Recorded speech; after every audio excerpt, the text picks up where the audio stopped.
What's up, guys? This is Dom, and we're here with a March 11th ban list discussion video. I just had some quick thoughts on the ban list, and I just wanted to discuss it with you guys and see what you guys think in the comments below. So first, True King of All Calamities got banned. Goodbye, see ya, arrivederci. This card is really bad for the game. It just doesn't promote interactive gameplay, and it's just not a fun card to go up against. I'm sorry for VW players. You're gonna have to play the new rank 9 card. That is an Omni Negate, so I think it's still strong. Like, the deck is still gonna be a rogue deck, but it's not gonna be a tier 1 deck anymore, in my opinion. Next ban, Zexal. Goodbye, see ya, arrivederci. This card is really degenerate too. It says your opponent cannot activate cards. This card should never be printed. Goodbye. Next ban is Union Carrier. Goodbye. See ya. Arrivederci. Union Carrier is I think it has a really cool card design. It does something like no other card in the game I can remember really does. It can equip any card from the deck. It can probably do a lot of really cool things, but a lot of the things it does do is the Buster Lock, and in the OCG, people were equipping Beat Buster Drake to Vanity's Ruler, making it immune to spells, which makes things like Lightning Storm and Dark Ruler no more. No longer outs to Vanity's Ruler. I don't know why people didn't play that in the TCG. I think that's really strong, but I'm glad they didn't, unfortunately for ABC players, this is an indirect hit to them, and also this hits Lyralist Tri Brigade a little bit because it takes away the Infinite Negate combo with Mist Valley Apex Avian and Mist Valley Thunderbird, but that wasn't that's as strong as of a combo as it's not a game-ending combo, but so it's strong, but it's not I didn't think it was good enough, but Union Carrier getting banned overall is good for the game. The only limit on this list was Cyber Angel Ben 10.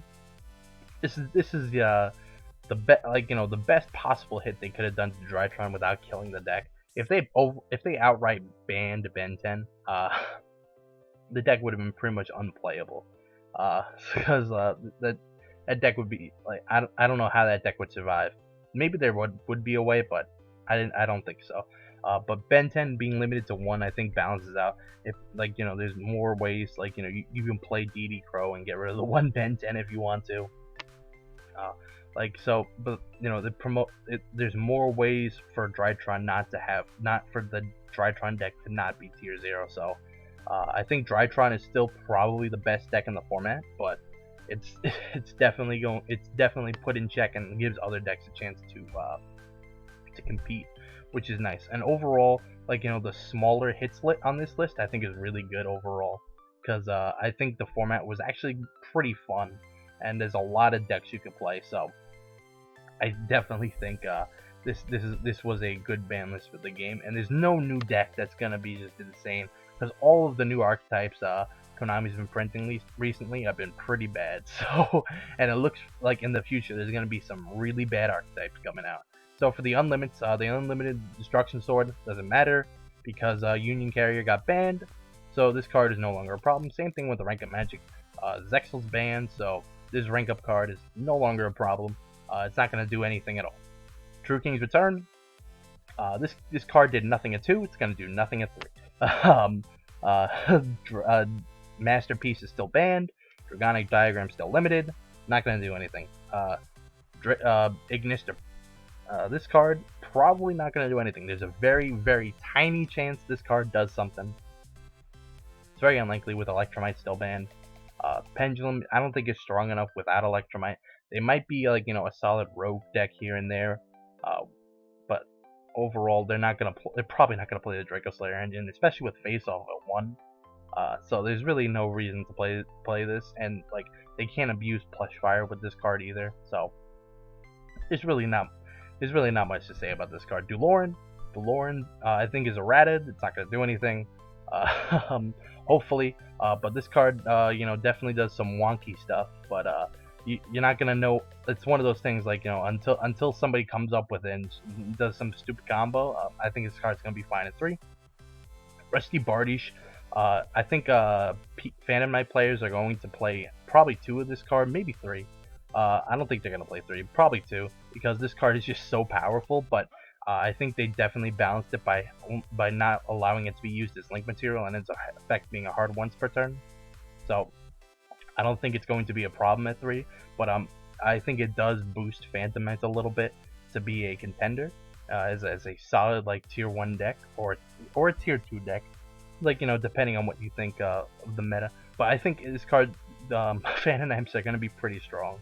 Uh, Firewall Dragon is probably the most interesting unban because the errata they gave it doesn't completely like make the card useless. It's actually going to be strong in Adagnister. Adagnister has a, I don't know when it's coming out, but they have a Link 1 monster that's really good, and it's gonna make the deck competitive. And I don't know how competitive it's gonna be, but like, you know, that deck is probably going to play Firewall Dragon because they're all Cybers, and Firewall Dragon Rata like limits everything to Cyber. So I definitely think we're going to see Firewall pop up from time to time, and it's gonna be interesting seeing this card back.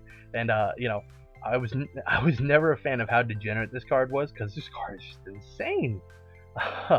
Like, you know, pre-errata, but like post-errata, I think it's going to be fine, and it's gonna be fun. So I'm gonna just quickly go over what I think is going to be the best deck. Is probably still gonna be Drytron.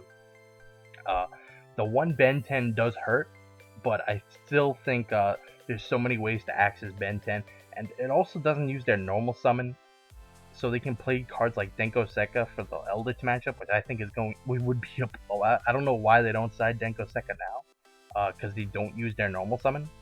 Stuff like that. Like, you can play like Side Blocker. I like Side Blocker as a card. Like, there's so many things you could do. Like, I would probably play like Thunder King Ryo for their mirror match. Set up a board, summon Thunder King. Your opponent can't do anything, and then that's just the end of the game right there. So overall, like, you know, it's gonna. I think Drytron's gonna be the best deck. VW is going to be probably a rogue deck. They do have that rank 9 monster that makes them have some sort of play, but overall, I don't think VW is going to be that strong. Leoless Tri-Brigade does have a good Drytron matchup. That's probably the biggest reason why it was played in the TCG. It's currently a rogue deck. Not many people are playing it, but I think with the rise of Drytron, I think Drytron's going to be the best deck. That Leoless Tri-Brigade is going to get a little more steam coming.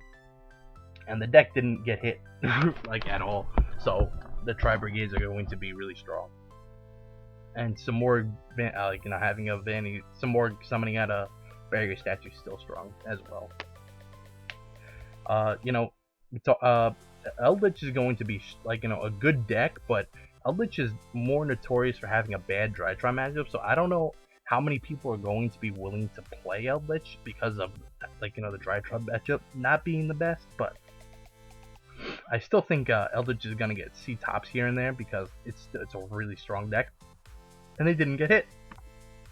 Also, I think Dragoon, by the fact of all the decks, like, you know, coming down in power, Dragoon just becomes better, and you know, it's going to be scary because, like, I think Dragoon, like, there might be some like straight up just like spam Dragoon decks that come up here and there, and Dragoon is just like an insanely powerful card, guys. So so that's my thoughts on the list. I hope you guys enjoyed, and I'll see you guys next time.